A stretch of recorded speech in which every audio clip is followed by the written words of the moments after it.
Ja tässä videossa mä teen smoothieta, joten mä näytän eka mitä mä laitan siihen, mitä aineksia mä laitan. Eli ihan perus vaniljajogurttia,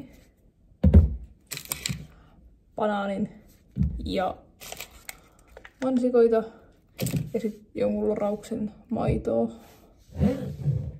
Joten eiköhän aloiteta. Avata aikaa tämä.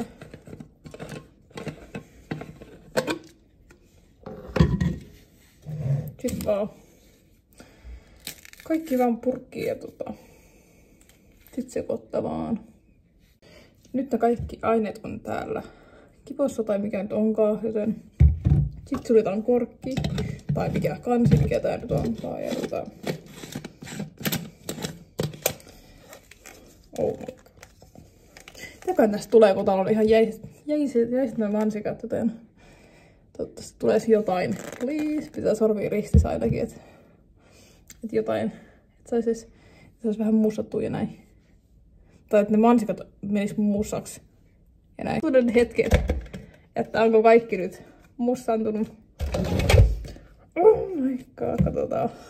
Nyt vaan avataan tuo kansia. Oh my god. Kyllä joo. Hyvän näköistä.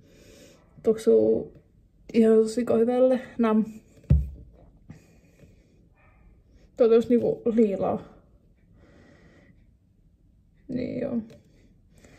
Liilan väristä smoothita. No ehkä se on se mansikavien väriä tämän, mutta sitten testin aika. Että kuin pahaa mä tein smoothiesta.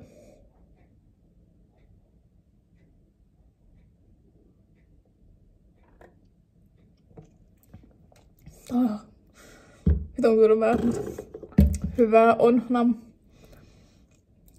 Enemmän tosta tulee niinku se mansikamakku enemmän kuin se banaani, mutta kuitenkin.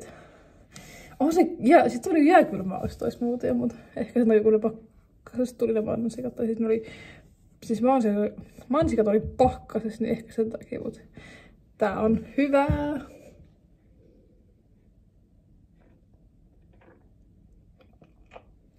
No.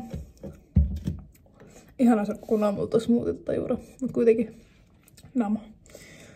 Tulisi vähän tähän höpöttelemään vielä tähän loppuun jotain.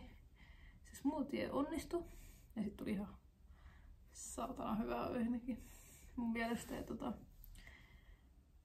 jos mä vähän tässä vaikka kerroit tästä jotain niin sanotusti mä teen niin esittelyvideon tähän loppuun, joten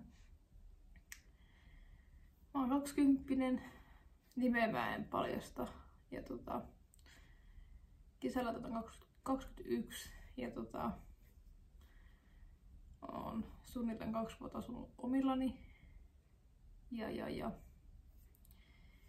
mulla on keliakia ollut se noin 13 vuotta sen kanssa eletty. Mutta ei se ole vaikeaa aina. Itse olen tottunut siihen, kun tietty ruokavalio tarvii olla ja näin.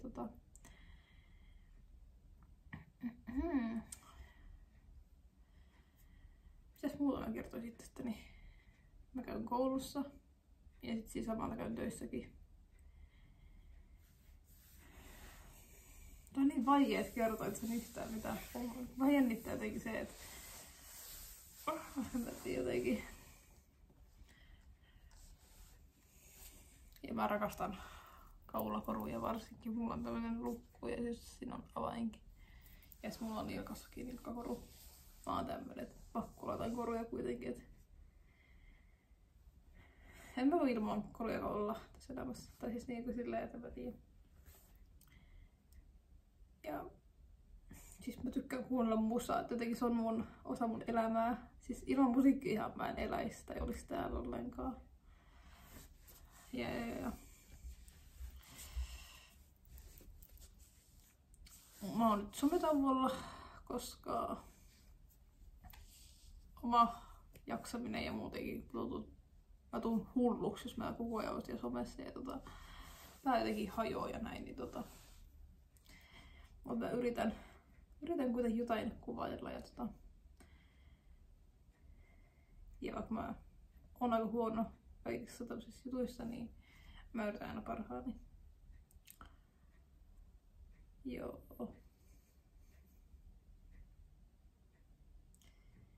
Eipä tässä varmaan mitään muuta.